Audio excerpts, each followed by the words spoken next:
Welcome back, Inebri-art. This is Andy, as always, and I'm a little flustered. I just got out of work, so I'm just trying to feel like I'm running around like a crazy person. But today we are joined by Katherine Silva. Silva, jeez, man, like that's why I always ask. And I always screw it up every time. Silva is the last name. Author of a short story called Orchards, which is a sequel to The Wild Dark. Is that the best way? Oh, okay. Yes. So welcome to the show, Kat. Thanks. I'm excited to be here. I suppose the easiest thing to start with is, what is the Wild Dark?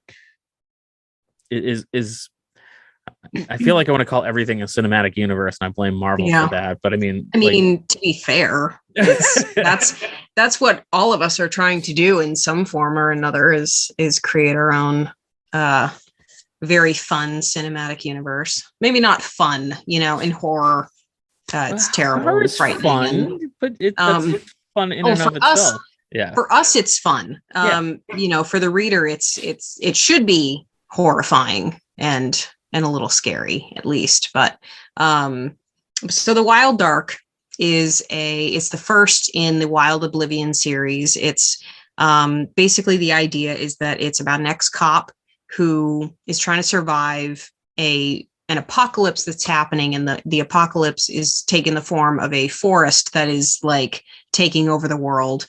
It's kind of gobbling up civilization, and along with it, a bunch of ghosts have reappeared to a percentage of the population. Not everybody, but the majority are starting to see people they used to know, and that just throws everybody into a panic. And so she's trying to survive the apocalypse while she's seeing the ghost of her dead partner, and that's where the story launches.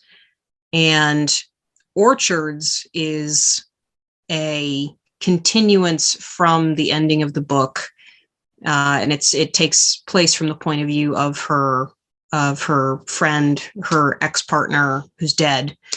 And it's sort of like a weird short story with poetry and some little drabbles and some really stark black and white photography thrown in.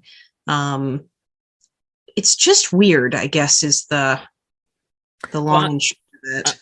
I'm very intrigued by the idea that the forest is causing the apocalypse. It's funny because people always, it immediately made me think of like Fast and Slow Zombies.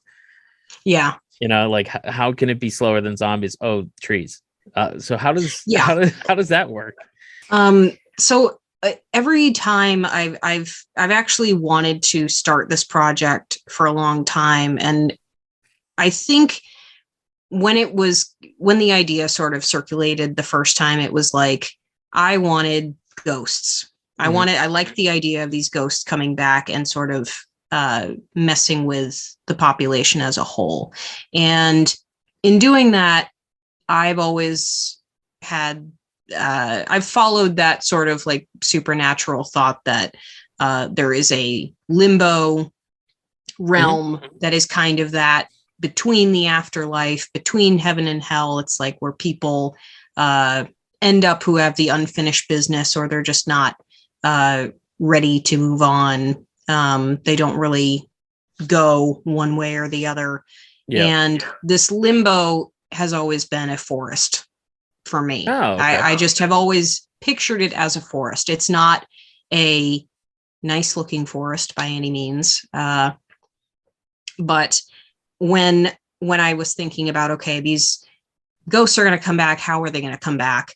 It was as, okay, this realm is going to start seeping into our reality.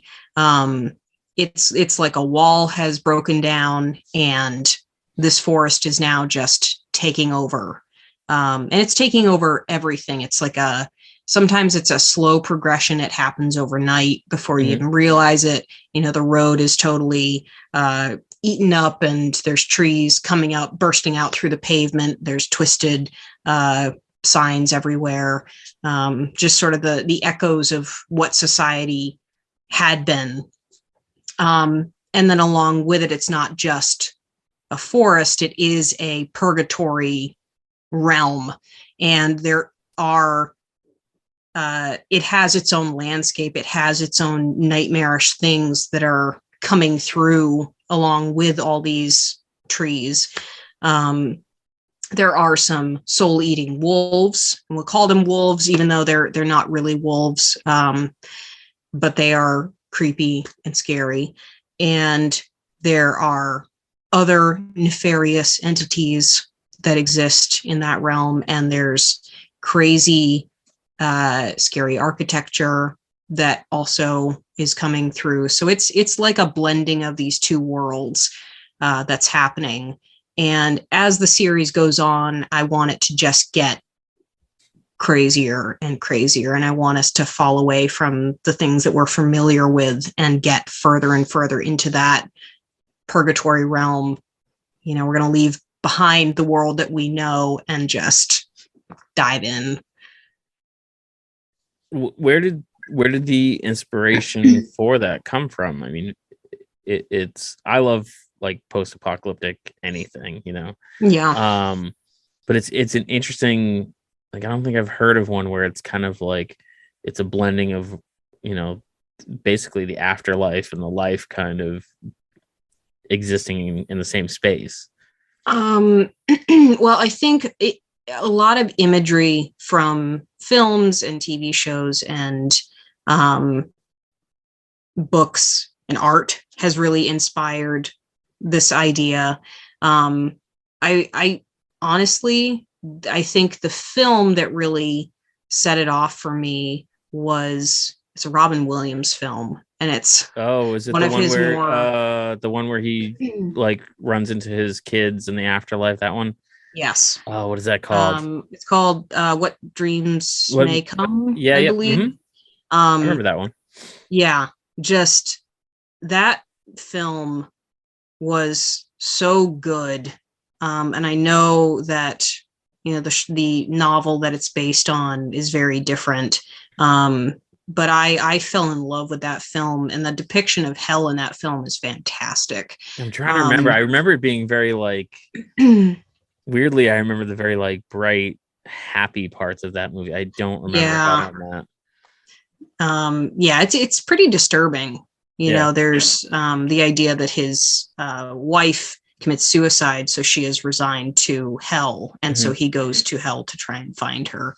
And you know, there's a scene where he's like stepping on all these people's faces, like they're stuck in the ground. It just, it's eerie, and I like that eeriness. I like that. Okay, this is maybe not the time for you to scratch the bed. Sorry. That is my cat, Lemon Jelly. Lemon jelly? Lemon Jelly. Okay, yeah. sure. So yeah, I liked the idea of maybe exploring that a little bit more in this book, but you know, there's no beautiful trees with painted colors and glorious cities. It's all, I want it to just be all kind of dark. And there is a Legatian feel that I want to insert more and more as we go into the next. There is a follow-up book that I'm currently working on that will have more Legatian themes, those sort of just like things seem meaningless and feel morally gray and pointless. So it's a feel-good book. Oh yeah, you're gonna feel golden after reading it. I mean, I will say it's not going to be one of those books where you just read it and then like sit in a corner and cry for 5 days. It is sad, but I also don't want to cause extreme depression. Yeah. So for me, it's I don't know. The one that did that to me the most recently is Black Mirror. Oh yeah. It was just too close to home. Like, I still haven't watched the last installment. I think it was like a movie. I can't remember what it was called, but just because it came out like right during COVID. And I'm like, I'm just not in a good headspace to like even Yeah, that's think the about other that. thing. Like, I think COVID has caused a pretty big resurgence in horror, which is awesome. And but it's also, you do sort of have to be aware of that idea that like it's been a really dark time for a lot of people, and Mhm. you, if you do go kind of overboard, um, it might not be uh, well, it might not be everybody's cup of tea anyway. But um, I don't want to, uh, more than anything, I just don't want to cause uh, more hurt, I guess. Do you think something like COVID has kind of steered the horror where prior to COVID, I feel like it was zombies, zombies, and more zombies. Mm, And just the idea of like disease and contagion, not yeah, awesome right now. So I feel like I yeah, can't remember no. of anything being zombie-ish right now. I feel like Well, yeah, it's you know, horror I think moves in cycles anyway. mhm, But certainly the pandemic, contagion, disease, horror is, nobody wants to read that kind of stuff, or at least a lot of people don't like to read that kind of stuff right now. yeah. There is definitely some like there, but like anything, it'll probably come around again. It'll swing back. Oh, sure. Um, Yeah. but what's interesting too is like there is a point in the wild dark where people don't know what's going on. You know, these ghosts are just suddenly appearing, and people are assuming that it is some kind of disease or some kind of like virus that is affecting people because they don't know what to think. Mhm. And a supernatural reasoning is not necessarily the first thing on someone's list. So um so playing with it and sort of using it as a like, oh, maybe it's this but it's not actually this, is kind of fun too. So, what was it about horror that got you interested? I mean, was it? I suppose I should ask that. Was it horror that got you interested in writing in the first place? I think I've always had an affinity for dark stuff. You know, I've loved vampires and um Halloween and witches and ghouls and goblins and everything since I was a kid. I I think I will say early references are certainly, I saw Jaws probably before I should have when I was a Hmm. kid. I used to love reading about apex predators in third grade and thinking about like, oh, sharks are cool, tigers are cool. They can rip a man in half, blah, blah, blah, like, and I don't know, that just kind of stuck with me. And 10 years ago, I wanted to write a book. I wrote a vampire book. That was my thing then. Did they I sparkle?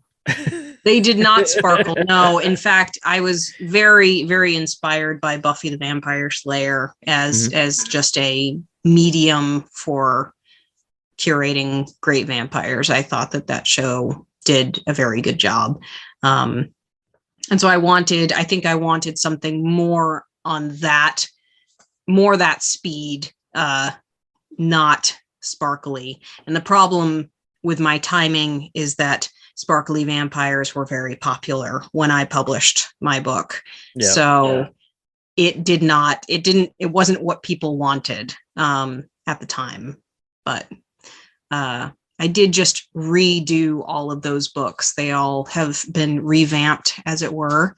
That's the new editions are the revamped editions, and I have those three got revamped and released 2 months ago. And I have another book that will be coming out in 2 years for that series. So Nice. So, where do you? I mean, you've built this world and you have short stories and other stories. Like where do you seek out inspiration for the actual what's going to happen. I mean, you have the world that's built, but obviously there's a story that happens in that world. Now, is it, kind of, do you look for like those classic, um, story arcs, coming of age, or are you looking for more like personal type storytelling? Like, where is your inspiration from? Well, I am very I fall in love with the characters I create, and they are the ones that tell the stories typically. Like once I have a character, their arc is, I just kind of follow along with it. I guess it's weird to say that because it makes it sound like I've got some multiple personality stuff, but it is like they have a voice and they are an entity that needs their story told. So I knew when I finished The Wild Dark that Liz, who is the main character, her story was not done. And I wanted to at least write one more book with her as the main character because I knew that it needed a conclusion. So plus I just love writing her. She's a fun character. So going into the next book, I wanted to speculate, I think we're done in this time period. Let's jump forward. And so we're jumping forward 10 years in the next book. And that also brings with it the evolution of this apocalypse to a point where now we have more dystopian fiction. And I like that too, because that is a little more of a world building aspect for me. We're out of the world that we know and into something that has kind of its own rules. Yeah. And so it is going to become a little crazier, a little wilder. And there will be more characters that will enter the fray who people will hopefully fall in love with and want to see their stories more. And as I've been writing this series, I have been thinking like as a full scope, like I wanted to write shorter stories that were from other characters' points of view, characters that we like meet and then lose. What happened to them when this situation starts? Like, how did they react when ghosts first started appearing? And I had plans to do like a short story collection surrounding that, which has not happened because time is difficult. It's so difficult to find time to work on things. Oh, for sure. For sure. But someday I think I would still like to go back to that. I really like that you were saying how when you were talking about writing the characters themselves, almost that like you're more listening to the character than writing for them. I started in COVID lockdown, like everybody, I had to have some sort of new hobby to keep me occupied. So I did start writing a little bit, and it was never, I've always had story ideas, but never felt that I could write. So I'm like, oh, let's give it a try. I have nothing else to do. And I kind of get it, because it wasn't so much of thinking, oh, what do I want them to say? It's more of, well, this person would say this in that instance. So it is kind of them kind of speaking through you. And the way that I had trouble writing one particular character because all the other characters I had kind of cast with actors. So I kind of had a voice already, and I really struggle with this one character. Is that something that you do, like where you kind of been like, I want that to be George Clooney or whoever? Yeah. That's pretty much like first priority. As soon as I've got what they look like, what they sound like down, then it's like free reign. And I feel like that's easier because then it's almost those, the actors kind of have a way about them where you're like, they would say this, and they do kind of speak for themselves. Yep. And as the story goes along and that character sort of grows on you and you learn more of what they'll do in situations, it becomes easier and easier to write them, which is always fantastic. Makes it harder to leave them when you're, ready to move on to the next thing, but it is a lot of fun. When you're mentally casting your stories, are you more apt to go with big A-list people or more like obscure? I saw this guy in this one show one time. Pretty much the obscure. I watch a lot of TV. I do watch a lot of movies, and when certain people's mannerisms and voices stick with me, mm-hmm. I don't know, I can pull on that. It could be years later after I watch something and I'll be like, oh yeah, this guy is exactly like this guy that I saw in this TV series this one time. And occasionally I'll go back and watch it and just kind of be like, yep, vibing, okay, and then got it.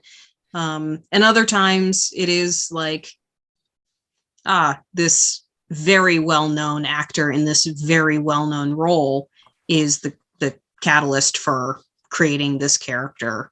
One that I absolutely love is the main character of my vampire series, whose name is Torrent, which is a very weird name. But he is David Tennant as the 10th Doctor. Yeah. And I pull from that every time I write as him. And of course, he's sort of gone off now and got a few mannerisms of his own. But that was where that whole character sort of sparked from. Did you ever worry about being like too close to the source material? Like, oh, people are going to know that's Doctor Who? No, because if I had written a sci-fi book about, an immortal who's traveling through time in a blue box, yes. Yeah. If it was like spot on, but there's enough differences in the source material where it's like, yes, technically he is an immortal, but he's a vampire. He's also a lot darker, a lot more callous than the original character that this is pulled from.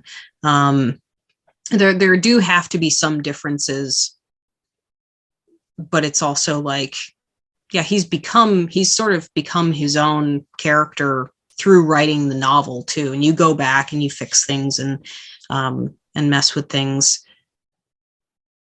But it's kind of a weird evolution when you're working with a character. When you're writing, how often do you send it to someone else to kind of be like, hey, read this over, tell me what you think? And like, do you have specific people?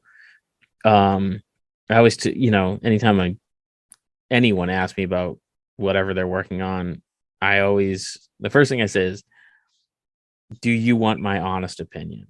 Mm. And it usually sets them off like, oh, okay, this may not be all good. And I think that's the best feedback is when it's not all good. The people who just kind of yes you to death is not. Yeah, helpful. No, you're absolutely right. I value just straight feedback. If I can get it. I am notorious. I have been notoriously bad about sending stuff out. Like when I started my writing journey, I was 21 and I live in Maine. There are a few horror writers here, but they are nowhere near me. Mm-hmm. And they're all fairly like they're all more successful than I am too. And I didn't know any of them very well at the time because I was afraid of doing the networking. Yeah, so I really haven't networked with authors until like last year. Oh wow. Like this is still a fairly new thing for me. Mm-hmm. and I will, like, I do have writers who are friends that I've met through doing a few shows with like the New England horror writers. But I never really felt like I was close enough to anyone to like try and throw my work at them and be like, hey, could you guys read this? And now, because I spent the necessary time connecting with people on Twitter, on Facebook, on Instagram, even TikTok at this point, I have a really fantastic group of people that I feel like I could send things to and get an opinion on. And I got to do that with both the Wild Ark and Orchards, which was great. And I hope that just continues. It's so tough because it's, you know, I find it's weird. I find photographers don't fall into this, but with like visual artists and writers, what you're doing can be so personal. You know, I don't know if it's the immediacy of photography where it's like click and you have an image. I don't want to. I'm really not trying to like crap on photographers because I have a lot of good friends who are photographers, but like click, you're done. Where writing and visual art, you're really spending a lot of time on one piece. Again, I'm gonna get hate mail or something from photographers, but it's tricky. It is tricky with photographers though, because I do have a few friends who are photographers as well, and there is definitely something to be said for composition, lighting, and then if you are going in and editing after the fact, which there is a lot of that. It can certainly be an art form, of course, and I'm not trying to say that it's not, and that's why I don't think I'm doing a particularly good job. I think it's that the amount of time that you can generate an image is much faster. Where if you want to, if the lighting's wrong, you change the lighting, click, you have another image. Where if you are writing a chapter, that could be a month, and then you have to go back and rewrite it. If you're working on a painting, it could be 20 hours and you have to go back and change it. And again, I'm doing a terrible job with my photography friends. I apologize. But it's just, I feel like the artists or painters and drawers and writers I've met have this weird, they can love and hate the same piece. If that makes any sense. Yep. Where I just haven't experienced that with any photographers. I mean, I feel like photographers are like, oh, I like this piece and it's finished, and there's not like, well, that one arm is not the right proportion, but the rest of it I like. And how do you kind of, I suppose let's get off the photography thing because I'm crapping all over them. It was bad. I just went down the wrong road. But so when do you call something done? Are you 100% happy with it when it's done? Because I feel like that's not a real thing to do. I think it's fair to say that I never feel like I'm 100% okay with something. I mean, I never feel like something is 100%, I guess, is the nice way of saying. And that's because I know that there are things that I can always improve on. Because the writing books is a learning process always, and it always should be. I never want to feel like I'm at a point where I'm writing something that I am 100% feeling great about. If I'm writing something and I feel like I have captured the story, like I'm telling the story that needs to be told, and the characters all have fitting ends, whatever they might be in the story. That's just sort of the first thing. In terms of like editing and layout and everything, like editing is one of those things that I will eventually become a skeleton just sitting at the computer. Like, because I can spend so much time editing a piece and feel like I'm not done. Mm-hmm. And the truth is I probably am not. There's so many things to look out for. And that is, at a point you do have to just like give it to somebody else to find the things that you might be missing. But I look at The Wild Dark and I know that I could have used more concise language. I could have spent more time on language choice. I could have spent more time fleshing out certain characters. I could have spent more time on the ending.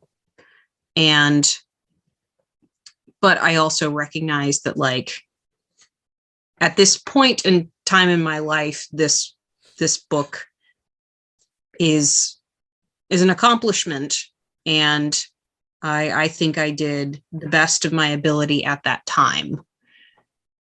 And I hope that the next one will be even better because of all the things that I learned when I was doing that book.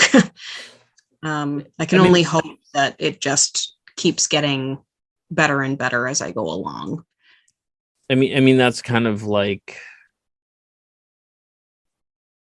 I think the real drive behind anybody is to improve on their last work, which can be really frustrating because you can do work 10 years ago that you really liked, and then you've grown, and then you go back and you look at it and you're like, oh dear God, please don't watch and or read or listen or whatever it is that you're doing. Oh, sure.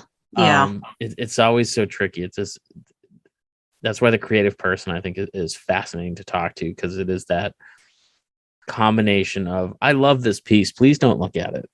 Yeah. Well, I think that's why a lot of people redo their back catalogs too. A lot of people are republishing their back catalog stuff to improve upon it. Mm-hmm. And I think that that's good. That's part of the reason I redid the Monstrum Chronicles, the vampire books, because, I'd look back on those and be like, oh, well, there's some mistakes, and there are some, not only are there mistakes, I am dating myself with references. Mm-hmm. I went back to the first book and I read through it, and the character is using a personal data assistant, like a PDA. And I was just like, what? Why? There were phones that could have handled this back, like, at that time. Certainly smartphones have gotten better, but goodness, let's get that out of here.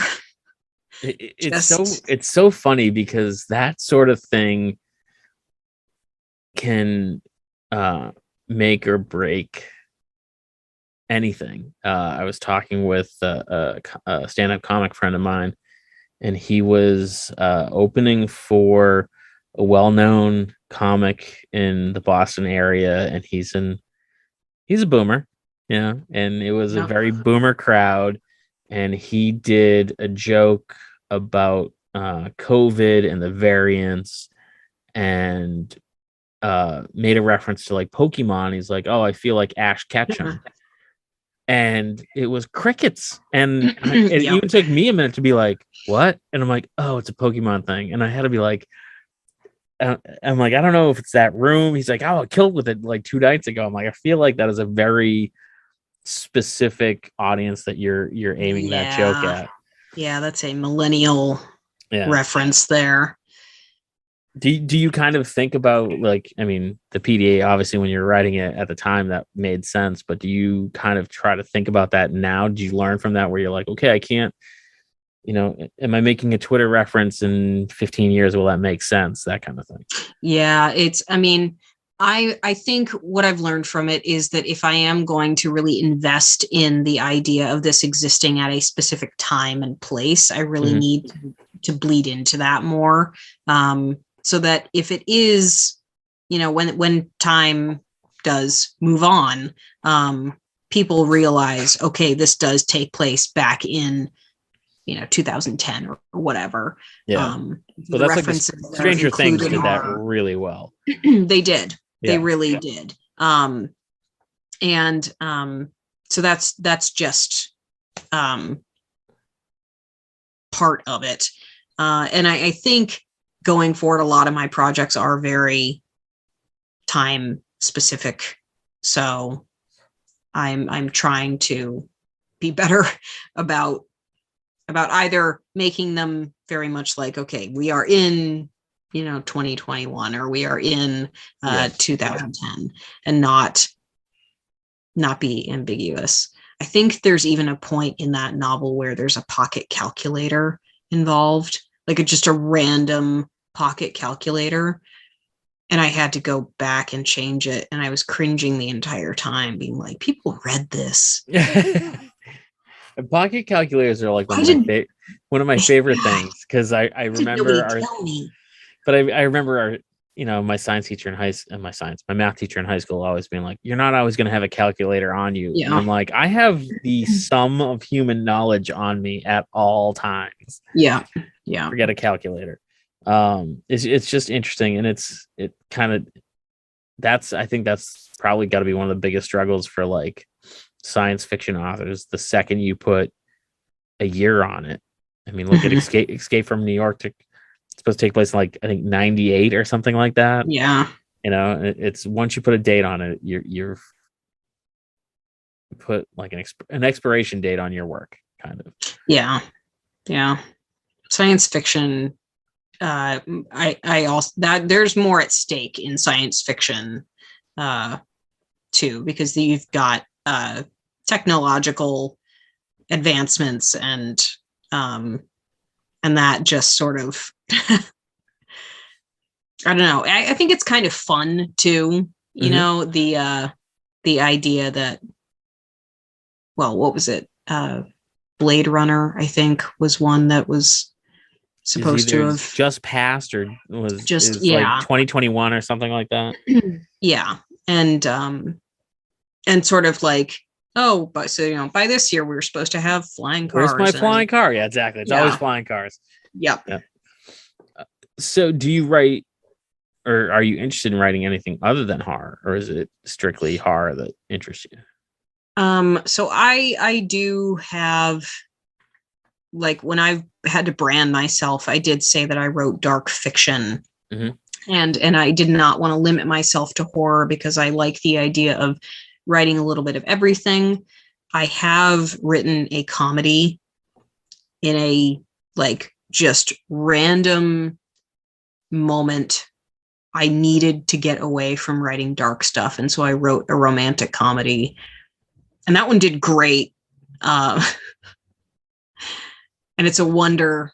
I was going to write a sequel to it, and I might still do it someday, but and I like writing that because it's a very different kind of writing. But as it stands, I also just love writing dark stuff. So I probably will continue to just stick to horror or horror adjacent fiction. Now, you being from Maine, are you welcoming or reluctant to the Stephen King comparison? Like, is it a Maine thing to want to write horror? It's no, so Maine is actually a very writer heavy state. It is an extremely writer heavy state. There's a joke that you can't throw a rock without hitting a writer in Maine. And we have an organization that's here called the Maine Writers and Publishers Alliance, which is like a literary organization that helps writers in Maine. Mm-hmm. They're very cool. Like, just they if anything, there are actually, I think, more crime fiction authors in Maine than anything else. Okay. Everything's true crime now. Like, Everything. mystery writers in Maine. There are so many. Huh. And I think that's probably the dominant genre. And the horror writers that are from Maine, a good majority of them are inspired by Stephen King. It's hard not to be. He is just a phenomenal author. He's the scary Shakespeare. I mean, yes, but I will say that I think that a lot of Maine's horror writers are also doing some really cool, innovative, different things too. So it's it is kind of hard to shake the Stephen King name, because he is so prominent and so prolific, and he's known for being from Maine. But I think a lot of that is because he based all, if not most, of his stuff in Maine. So I think that's kind of why it makes. And it's true. A lot of it is just, their towns in Maine are small. A lot of people know everybody's name, and there's weird, creepy houses and buildings and odd shit going down. I mean, there's not a lot of stuff around them, so it's easy to be. Yeah. It's easy to believe that a scary clown monster could be killing off kids in a town and people wouldn't really notice. It's just, that is Maine. Is there,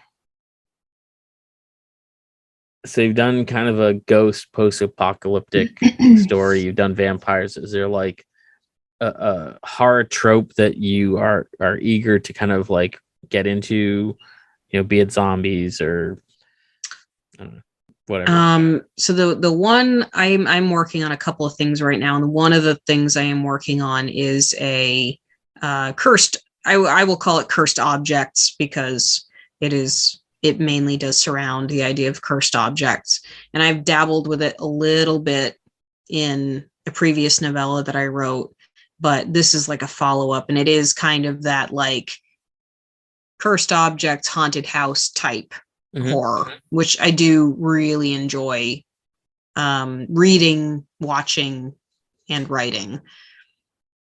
So that's like the thing that I'm currently really excited about. And then beyond that, I hate to say it, but I'm going back to the vampires. There's just something about vampires that draws me in.